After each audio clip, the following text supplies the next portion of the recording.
అది బాగు చేసిన కాంగ్రెస్ ఓడిపోయింది, అది బాగు చేసినటువంటి కేసీఆర్ ఓడిపోయాడు. ఎందుకని? మరి అంత అద్భుతమైన ఇది కదా, ఎందుకు ఓడిపోతున్నారు వాళ్ళు? నెంబర్ 1. అదే సందర్భంలో ఆంధ్రప్రదేశ్లో ఇప్పుడు అంటే అక్కడ ఎక్కడ మిస్ అవుతున్నారు? ఈ ప్రయోజనం పొందినవాడు మన చంద్రబాబు గారే చెప్పారు, నేను చేయించిన దాని వల్ల అనేక మంది ఐటీలు చదివేసేసి విదేశాలకు వెళ్ళిపోయారు, ఓట్లే ఇట్లా ఇక్కడ ఓట్లు అని.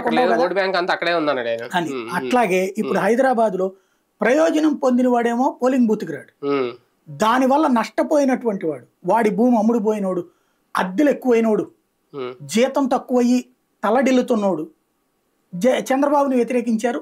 అప్పటి నుంచి ఇప్పుడు సాంతం తెలుగుదేశం మూతపడిపోయింది. కానీ ఇక్కడ ఒకటి కంపేర్ చేయడం వల్ల ఏంటంటే వాళ్ళు ఎవరు కట్టినా డెవలప్ చేసేసారు, హైటెక్ సిటీ వల్ల హైదరాబాద్ డెవలప్ అయిపోయింది అనే కాన్సెప్ట్. అంటే జేపీ గారికి ఈ 10 ఏళ్ళు అయితే విభజన జరిగిన తర్వాత ఇప్పుడు తెలంగాణ ఆంధ్ర అనుకుంటున్నాను, దాన్ని ఉమ్మడిగా ఉన్నప్పుడు ఆయనకి తెలియదు, ఆయన లోక్సత్తా పార్టీ నుంచి పోటీ చేసి మొత్తం రాష్ట్రం అంతా తిరగలేదు అప్పుడు అన్ని జరుగుతుంది. కానీ అమరావతి మీద లేదంటే అమరావతి అన్యాక్రాంతం అయిపోద్ది రేపొద్దున్న మళ్ళీ ఈ కూటమి అధికారంలో కనుక రాకపోతే దీన్ని ప్రజల్లోకి తీసుకెళ్లడంలో వీళ్ళందరూ ఏకమవుతున్నారు. అంతే కదా. అంటే బేసిక్గా ఇక్కడ రెండేనండి, స్టేట్ బాగు,